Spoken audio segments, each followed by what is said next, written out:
마지막 주제로 교회의 언어, 설교의 언어 문제로 들어가 볼게요.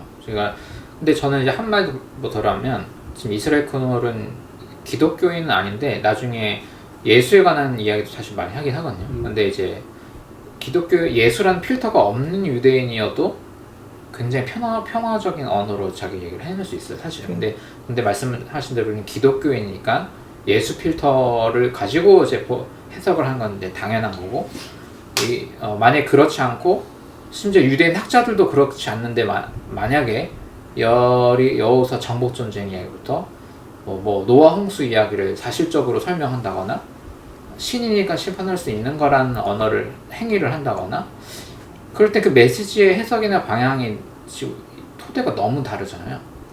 그러면 그거는 일단은 저도 요 기준으로 보면 기독교의 공간에서 그런 해석을 남용하는 거는 조금 문제가 있는 게 아닐까. 이게 그냥 이런 해석도 존중해야죠. 노아 홍수 그러기에는 지금 이 모임의 정체성이 위험하다. 그냥 사적 모임을 자기 가족 모임에서는 아빠는 노아 홍수 실제로 봐. 노아 실제야. 다 죽었어. 물고기도 죽고 다 죽은 거 하나님은 정의로운 분이야. 알았지? 하는 건 가족 얘기니까 뭐 아빠가 그렇게 설명을 하든. 근데 공적 종교기관에서 만약에 그런 해석을 한다? 저는 이거 조금 그걸 자유라는 이름으로 허용할 수 있는 건가? 라고 할 때 모든 종교마다 기본 윤리라는 게 있을 텐데 거기에 어긋나는 게 아닐까? 그러니까 교단이라든지 이런 신학이 해야 하는 역할은 그런 걸 좀 도와주고 서포트하느라고 존재해야지, 이게 오히려 문자적 해석을 안 했을 때 칼날을 들이대는 건 마녀사냥이지, 거꾸로 제가 볼 때는. 네, 그럴 수 있죠. 네.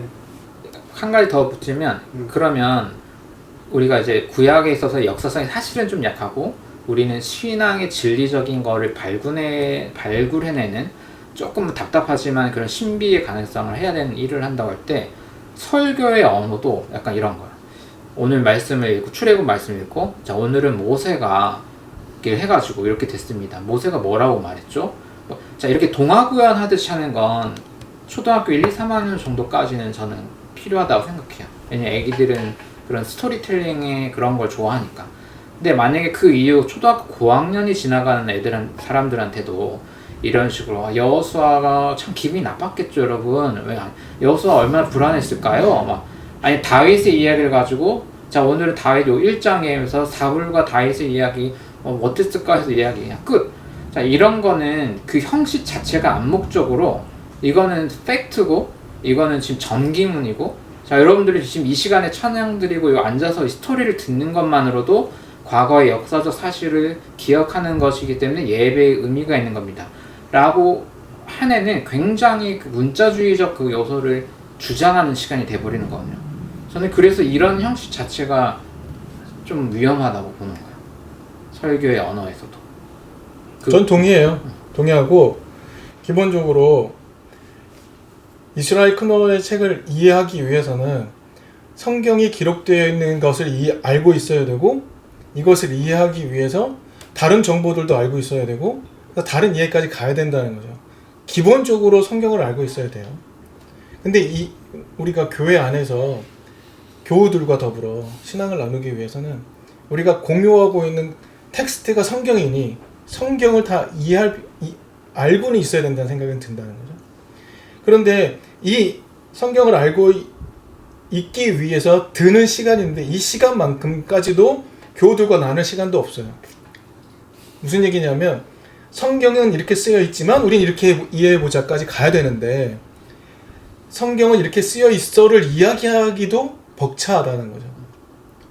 그러면 결국은 교우들과 정말 이것은 문자적으로 읽어내면 안 돼요 라는 이야기를 하기 위해서라도 더 많은 시간을 공들이고 함께 나눠야 될 시간이 많이 필요한데, 그 시간을 우리는 확보하지 못하고 있다는 문제점이 하나 있을 수 있겠고요. 말씀하신 것처럼 그러면 교회 내에서 이거를 문자적인 방식으로 읽어내면 안 됩니다 라는 태도를 가지고 교단 내에서 남아 존재할 수 있는 목회자가 있느냐? 되게 불가능하겠다. 그래서 기본판에서는 그렇게 될 수가 없어요. 그러니까요. 네. 이 판 자체에서 다른 진짜 양심을 가지고 신학적인 신앙적인 내 공부의 양심을 가지고 말하기 위해서는 사실 아까 교단이 그걸 지지해주고 해줘야 되지 않겠나 했지만 다르게 생각하면 오히려 문자적으로 이해하고 근본주의적으로 이해했기 때문에 교단화되어서 그렇죠. 맞아요. 힘을 가진 맞아요. 집단이 되어 네, 있는데 그렇게 되어 있는 거예요. 그러니까 이 집단이 가지고 있는 생각을 넘어뜨리고 아닙니다. 우리 이렇게 이야기해야 돼요 라고 제시를 하기 위해서는 나와야 되잖아요. 그렇죠. 그러니까 결국에는 우리가 공부하고 있는 바를 솔직히 이야기할 수 있는 현장을 이제는 만들어내지 않으면 사실은 힘들 수 있다 그렇죠. 라는 생각이 든다는 거죠. 한의원 자체가 그런 장을 만들고 하기 위해서 모이고 이런 모임들을 하고 있는 거죠, 솔직히. 저는 그렇게 생각을 합니다. 네. 근데 문자적 이해라는 이야기를 했을 때 뭐 이건 다른 얘기가 됐어요. 어쨌든 문자적 이해라고 얘기했을 때 그거를 넘어서야 된다라는 것을 교인들이 어디서 교회를 열심히 다니는 사람들한테는 어디서 덜컥 걸리냐면 그럼 이게 사실이 아니라는 말이에요. 그러니까 그게 라는 가장 그거죠. 근데 왜 이걸 사실이라고 말해야 되냐면 이게 진실이어야 하니까라는 거죠. 맞아요, 진실이. 근데 사실이 아니어도 진실일 수 있다는 것에 대해서 우리는 이미 그 지평이 열리지 못하고 있으니까. 왜? 이건 사실이어야 진실이야라고 하는 마치 바로미터 같은 그 명제 덜컥덜컥 계속 걸리는 거죠. 팩트여야만 해. 그러니까 이건 문자적으로 진실이야. 여기를 한 발짝도 못 벗어나는 거죠. 그러니까요. 근데 거기 그러지 않아도 그게 진실인 거고 그 안에 진리가 있고 그 안에 삶의 변화가 있거든요.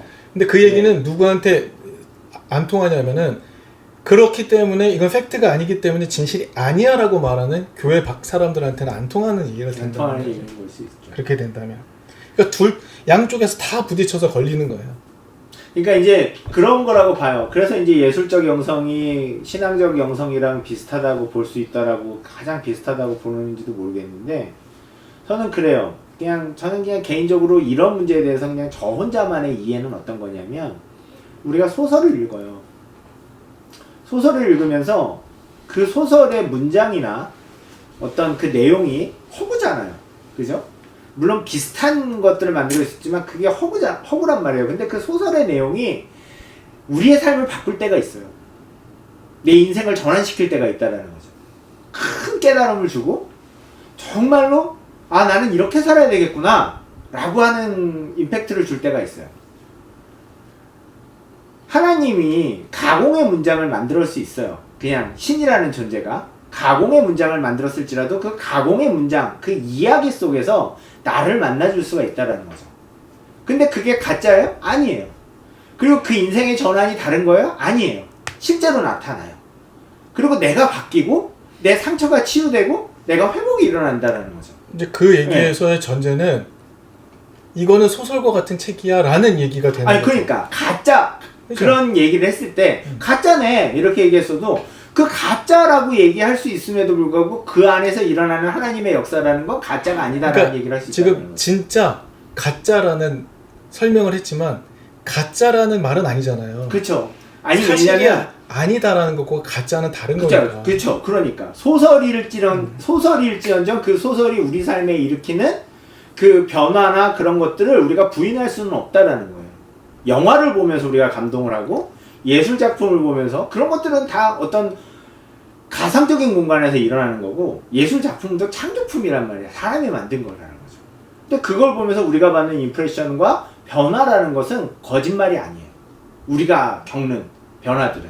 그러니까 설교 교회 언어로 중요한 건 계속 무슨 변화냐라는 거를 삶으로 보여주는 게 뭐 중요하고 그렇죠. 말로 변화 있습니다. 변화해요. 막 이런 게 아니라 내가 성경을 그렇게 읽다 보니 내가 무슨 정서적으로 뭐 이성적으로 실천적으로 어떤 변화들이 있는지를 보여줘야 이게 공명이 그렇죠. 되는 그렇죠. 거고 그렇죠. 네, 그게 사실, 기본적인 설교의 기능이죠. 근데 네. 그러니까 이게 교회가 기독교가 욕을 먹는 게 목사들이 안 그러니까. 그러니까. 안 그러고 그런 건 보여주지 않고 이게 문자적으로 팩트 사실이라 뭐 여기에 딴지 거는 사람들이 검열하고 이렇게 되니까 이제 이중으로 문자주의에다가 그렇죠. 보여주는 건 없는 그렇죠. 데다가 꽉꽉 맞는 거고 제가 얘기한 건 뭐냐면 이제 그건 당연한 건데 그랬을 때 교회에서 설교든 성경 공부든 할 때 언어의 스타일은 굳이 현재 장르로 이걸 우겨 넣으면 그냥 저는 종교의 그런 그냥 그 자체로 장르를 놔야지 이걸 소설입니다, 신화입니다 막 이렇게 함부로 장르화하지 말자는 게 제 입장인데 근데 비유적으로 묘사를 하면 과학이랑 역사보다는 소설에 좀 더 가까웠긴 해요. 굳이 추가 가면. 그러면 이런 글을 가지고 우리가 성경 공부나 설교를 할 때에 어떤 스타일과 매너가 어울리겠냐는 거예요. 자, 오늘은 다윗의 어린 시절 얘기해서 다윗 어린 때부터 쭉 가면 그건 팩트로서의 정기문을 낭독하는 형식이잖아요. 그러니까 그렇게 하면 안 된다는 거죠. 제 생각에. 노아 홍수 이야기도 마찬가지고 앞에 여호수아 이야기도 오늘 여호수아 1장 이제 그 어디 요 서문 읽어 한번 보시죠. 생생하게 제가 묘사해 드리겠습니다. 이렇게 가는 거는 지금 우리가 생각하는 요 세팅에서 어울리지 않는 말하기 방식이라는 거예요. 이 전제에 따라서 스피킹하는 방식과 이 메시지를 끌어오는 이 모든 과정에 모두 변화가 생긴다는 거죠. 그리고 이제 질문하고 싶은 건데 우리 결국 종교는 경전을 믿어요. 경전이 신앙의 모티브가 되죠. 토대죠. 그러니까, 경전이. 네. 그러니까 그 경전이 되는데 네. 그 경전이 모든 신앙의 근거가 되어진다라는 거죠. 모든 신의 근거가 아니죠. 토대죠. 아니 그러니까 토대라고 하는 것이 거기에서부터 이 경전에서부터 신앙이라는 것들이 발전해 나가기 시작하니까요. 중요한 축이라고 보는 거고 근거는 저는 그냥 인간을 이해하는 심리학도 하나의 신과 나를 생각하는 토대고 과학도 토대고 그 중에 우리 경전은 그 공동체의 디포트까지여서 항상 여기서 시작을 하잖아요. 요 경전 안에 모든 과학적 진리와 뭐 심리학적 이게 다 담겼다는 게 아니라 이 경전이 이건 인간들의 신앙 고백들이 묶인 라이브러리인데 예, 이게 사실 우리 기독교 정체성의 중심이고 기독교로 하면 뭐 예수 필터가 좀 더 적합한 표현인데 여기서 출발해서 우리의 삶의 경험과 모든 학문적 데이터와 함께 어떻게 융합해서 뭔가 방향을 만들어낼 것인가가 이제 저는 지금 그 얘기가 어찌 보면은 성경을 비평하는 방법으로 우리가 배웠던 여러 비평 방법들이 있잖아요. 그 문제라고 생각을 좀 하거든요. 본문을 비평하고 양식을 비평하고 정경 비평을 하고 사회문화적 비평을 하고 그러니까 결국 우리가 이 성경이 담고 있는 이야기, 텍스트를 이해하기 위해서 여러 비평 방법들을 동원하잖아요. 저는 그게 중요한 방법이라고 생각이 든다는 거죠. 그러니까 사실은 우리가 이제 심리학자가 성경의 인물들을 이해하는 걸 재밌게 보잖아요. 막 글들 쓰면 그래 이런 이렇게 이해할 수 있지. 그러니까 그건 기본적인 텍스트를 가지고 심리학적인 관점을 통해서 이해하는 뭐 이런 식의 굉장히 좋은 정보들을 제공해 주잖아요. 그런데 이것을 역사적 사실이라는 맥락 하나만 놓고 그렇게 봐야만 해 라고 할 때 오는 공격적이고 무지성적이고 이런 것들이 이제 벗어나자라는 데는 당연히 동의. 그리고 저는 아까 얘기가 생각이 났던 건 이스라엘 크놀 박사도 예수에 대해 이야기한다. 평범한 유대인도 매우 윤리적인 하나님을 발견해줬다. 저는 당연하다고 생각해요. 왜? 예수도 발견했으니까. 예수도 그런 하나님을 발견했으니까 누구도 발견할 수 있다고 생각이 들어요. 다만 기독교는 예수를 통해 하나님을 이해한다는 요 전제 안에서 예수를 더 중요하게 매우 중요한 축으로 이해한다. 이건 말이 되는 거죠. 그러니까 저는 동환 목사님이 문제 제기하는 바가 무엇인지에 대해서 조금 이해하면서 동의합니다. 그러나 오늘 우리가 갖는 문제의식이 지금 많은 한국 교회의 설교자들을 설교 강단을 변하게 할 것인가에 대해서는 부정적이다. 변해야 된다. 거기에 신경 쓰자는 건 아니죠. 그렇죠. 우리가 어떻게 할 거냐는 얘기를 우리 그렇죠. 모임에서 영상을 보는 분들도 고민할 거고 그러니까 최소한 내가 같이 해야 될 교우들이 뭐 새로운 교회를 시작할 때 어떤 교우들이 내 커뮤니티에 구성되는지 알잖아요. 근데 이 교우들은 그 문자적인 이해가 좋아. 그러나 교회의 어떤 권위적인 태도가 싫어서 나왔어. 그러면은 텍스트를 우리가 지금 말하는 것 같은 이런 이해를 가지고 설계해 줄 수 있나요? 또 그거 힘들 수도 있다 생각은 들어요. 맞아요. 즉 우리가 지금 함께 이 고민을 가지고 함께 나눠야 될 설교를 같이 나눌 대상은 사실은 기독신앙 자체, 성경 자체를 이해할 때 이렇게 이해하면 안 되지 않아요? 라는 문제의식을 함께 공유하는 사람들이 훨씬 더 우리의 회중이 될 필요가 있다. 그래서 그렇게 해야 우리가 함께 이야기를 나눌 수 있는 목회자뿐만이 아니라 교우들의 범위도 훨씬 넓어질 수 있겠고 그러나 지금 현재 당장 내가 설교를 해야 되는 대상이 문자주의적인 하나님 위에 딱 뿌리 내리고 있는데 그걸 뽑아서 여기 옮기기까지 너무 힘들다. 어려울 수 있고 오히려 그 시도를 하는 내가 잘려나갈 수도 있고 막 이런 상황이라는 거죠. 그러니까 지금 이런 텍스트들을 같이 읽고 공부해야 될 사람들은 진짜 새로운 기독인을 만나고 이럴 필요가 있는 사람들은 이런 공부들이 너무너무 좋죠. 너무 중요하겠고. 무력한 건 맞아요. 그러니까 이게 무력하다라는 게 뭐냐면은 우리가 알고 있지만 솔직히 이게 되게 계란으로 바위치기 같은 느낌이 들 때도 있어요. 그러니까 그걸 뭔가 변화를 일으키고 바뀐다 이래서 그게 거의 불가능하기 때문에 그러니까 나와서 무엇인가 새로운 시도를 하려고 노력을 하는 거잖아요. 그러니까 이제 그런 생각이 많이 들긴 하죠. 바꿀 수는 없어요. 바뀌진 않아요. 그러니까 이제 뭔가 새로운 거를 우리가 새로운 길을 우리가 옳다고 생각하는 그 길을 추구하면서 가는 건데 중요한 거는 그러한 옳다고 추구하는 가는 그 길에서 까지 열심히 해야 된다?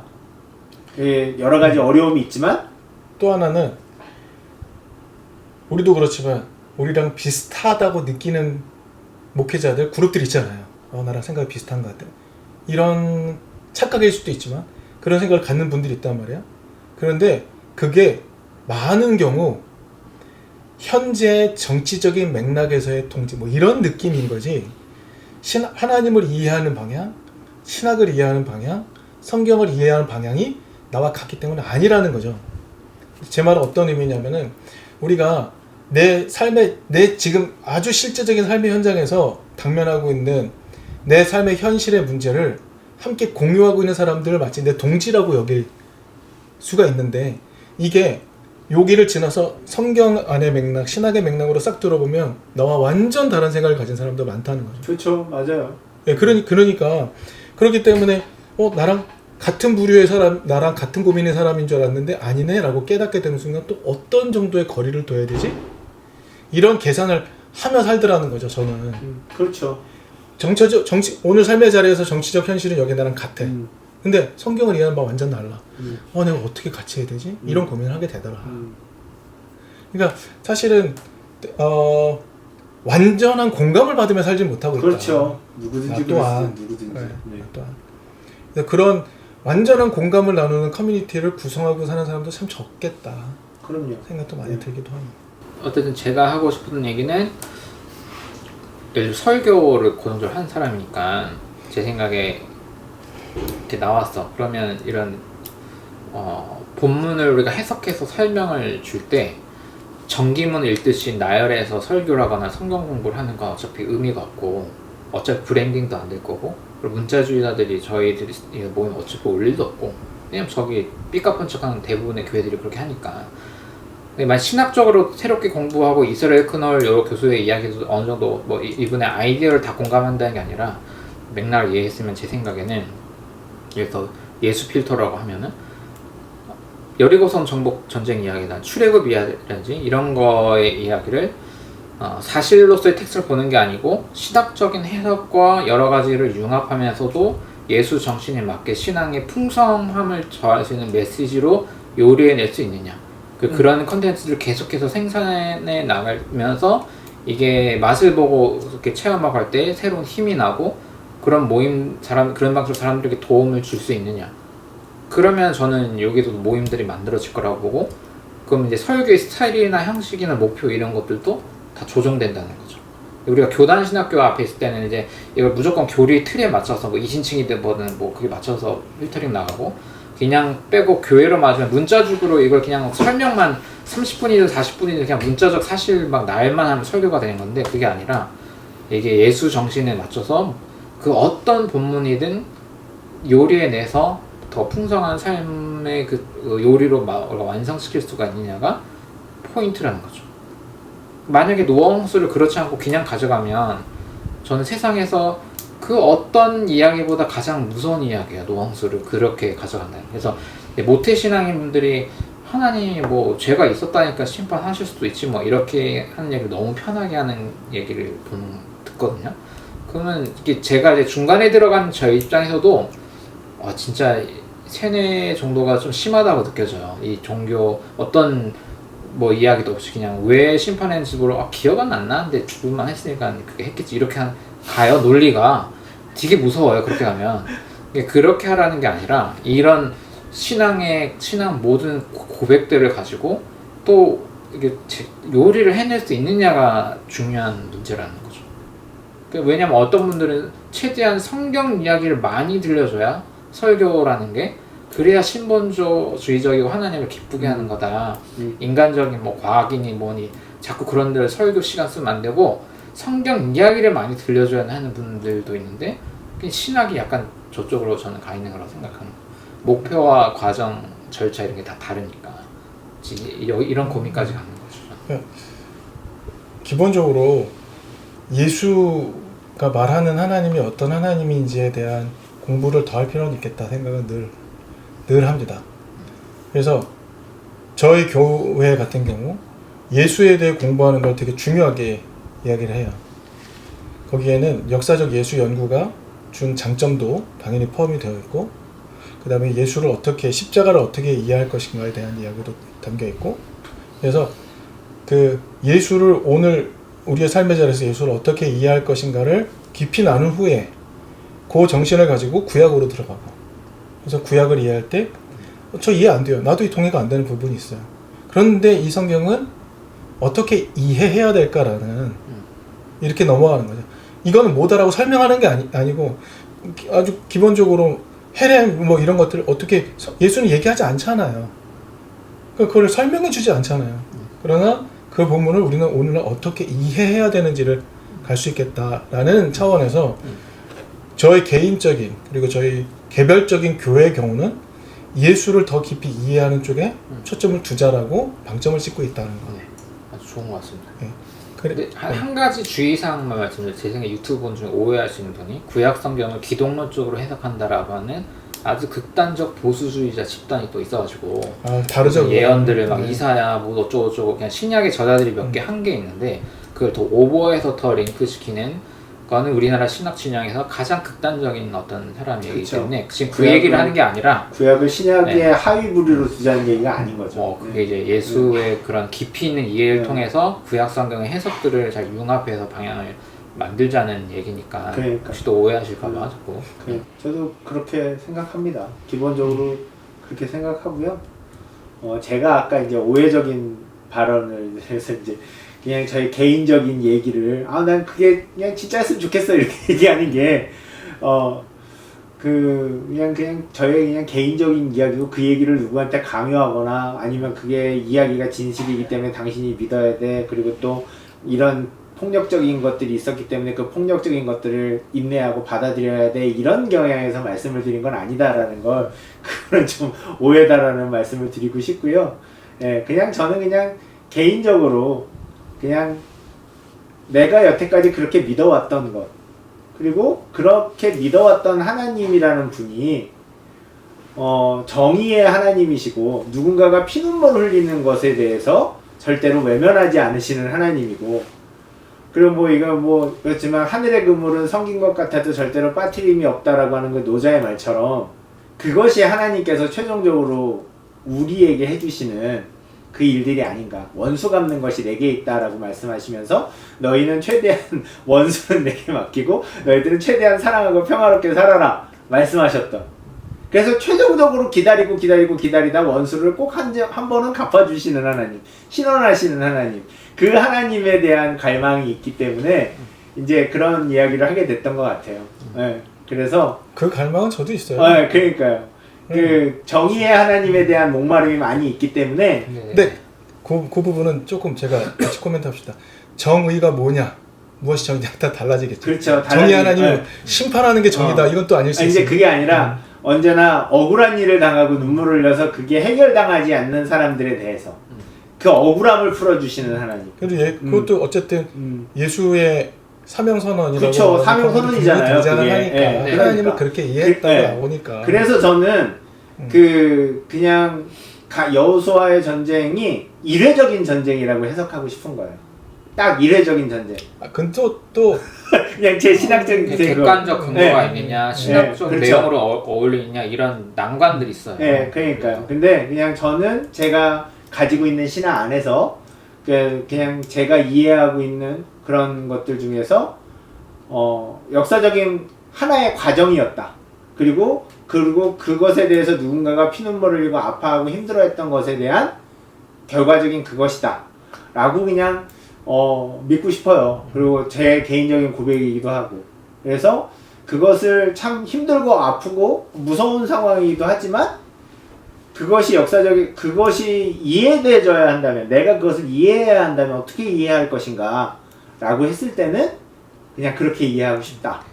그런 이게 얘기인 거죠. 조심- 누구한테 강요하고 싶은 마음은 없어요. 이게 조심스러우니 어쨌든 네. 성서 고고학에서 보수적 반들은 주로 이스라엘 성경 이야기를 팩트로 보려고 하는, 고고학의 역사는 원래 처음부터 목표가 이거였어요. 그렇죠. 성경 이야기가 다 사실이기 때문에 다 땅 파보자, 증명해보자. 1900년대 고고학 그거였고, 지금 이스라엘에서도 근본주의자들은 그런 입장이고, 이게 뭐냐면 지금 지구상에서 가장 피 흘리는 공간이 지금 이스라엘 그렇죠. 공간이잖아요.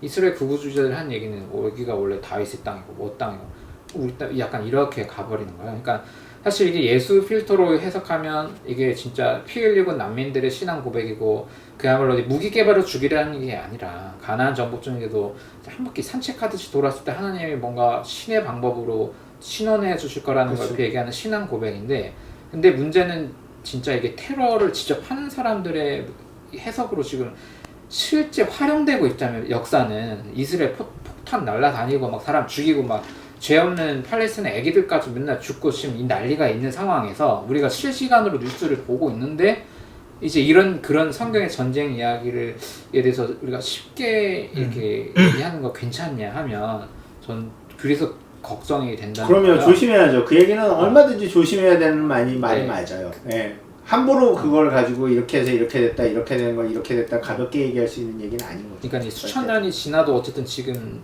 살인의 그 근본 동기로 집단 학살이 일어나는 게 이기 때문에, 이게 그런 맥락의 신앙 고백문들은 아닌데, 이게 이스라엘 큰 노래 얘기만 봐도 몇십 명일지 몇백 명일지 어쨌든 막 떠들고 하면서 서로 엉키면서 수천 년의 기간 동안 특작에 나온 어떤 신성의 모습들이 고백되어 오면서 예수까지 이어서 왔던 요 유산을 우리가 고백하는 건데, 이거를 우리가 정말 그 생명의 방향으로 해석하고 실천하고 나가야 되는데, 지금 지구에서 가장 피비린내 나는 공간이 되어 버렸으니 이제 진짜 골치 아픈 문제가 있는 거죠. 그냥 이거는 제가 들어왔던 세미나에서 들었던 얘기인데, 보통 일반 사람들이 시온주의 하면 그걸 되게 종교적으로 이해를 할 수 있대요. 근데 그게 아니라 시온주의는 극히 세속주의라고 얘기를 하더라고요. 정치적인 주의래요. 종교하고는 아무 상관이 없대요. 오히려 종교적으로 생각하는 사람들은 어떻게 생각하냐면은, 이스라엘이 땅을 잃어버렸고 그 다음에 그렇게 된 것은 하나님께서 이스라엘에게 주신 심판이고 시련이다. 그러니까 오히려 견디고 인내해야 된다, 이렇게 생각을 했대요. 근데 시온주의자들은, 세속주의자들은 오직 이스라엘만을 위한 영토를 만들자고, 나라를 만들자라고 얘기하면서 거기 쳐들어간 거잖아요. 근데 사람들은, 정말로도 종교적인 사람들은 그걸 반대했다라는 거죠. 그러니까 이 지금의 전쟁을 만들고 있는 사람들, 싸우고 있는 사람들은 지극히 세속주의적인 사람들이죠. 오히려 이런 종교적인 것과는 관련이 없는 사람들이다라고 팔레스타인 전문가들은 얘기를 한대요. 모티브가 있을 거고, 근데 설령 그들은 그럴지언정 미국이나 극우 기독교가 합세해서 활동하는 거는, 근데 극우들이 활동하는 것도 이 세속주의 시오니스트들의 로비라는 거죠. 그러니까 유대주의자들, 우리가 생각하는 어떤 그런 종교주의자들의 그러니까 그런 게 종교가 아니라, 전부는 아니지만 근원적인 힘이 연결되어 있긴 하잖아요. 그러니까 그게 이건 고고학, 일단 고고학에서는 확실히 그게 연결되어 근데 있고요. 이거를 우리가 그냥 좀 생각해야 될 필요가 있는 게, 물론 이거 갖고 뭐 논쟁을, 제가 뭐 팔레스타인 전문가가 아니고 논쟁을 하자는 건 아닌데, 당연히 이게 네. 정치적으로 그렇게 할 수 있겠지만, 1세대 유대인 학자들이 이스라엘 택한 이유가 어쨌든 종교적인 컨센서스가 있으니까 거기를 택한 거고, 물론 이스라엘 안에서도 이거 신의 심판이니까 우리가 흩어져야 한다는 사람들도 있고 하긴 한데, 섞여 있는 거죠. 그거를 또 이용해 먹고 지금 이렇게 하는 사람들도 있는 거고. 그러니까 주 세력, 이스라엘을 건국하고 이스라엘을 만들고 지금까지 팔레스타인과 갈등을 만들어 오고 했던 그 주 세력들이 종교적인 세력은 아니다라는 얘기를 하는 거죠. 그렇죠. 그거는 네. 조금만 관심을 두면 네. 알아챌 수 있는 그러니까요. 거고, 어쨌든 그게 백투 예루살렘과 같은 복음은 뭐 서진을 해서 끝으로 거의 그거는 정말 잘못. 그러니까 우리나라에서 영향력 엄청 컸잖아요. 그거는 우리나라에서 잘못 만들어진. 아니요. 복음은 계속 서진해서 결국은 간다. 그러니까 이게 매우 쉽게 말해 사람들 마음을 확 해서 이스라엘을 복음화해야 돼. 이스라엘이 회복돼야 돼. 그러니까 지금도 우리나라에서 이스라엘 깃발 들고 나와서 응원하는 이런 사람이 있는 것처럼 정치적인 결정이고 정치적인 수사라고 해도 얼마든지 종교라는 영역 안에서 소비되면서 포커스를 거기에 맞추게 할 수도 있겠다.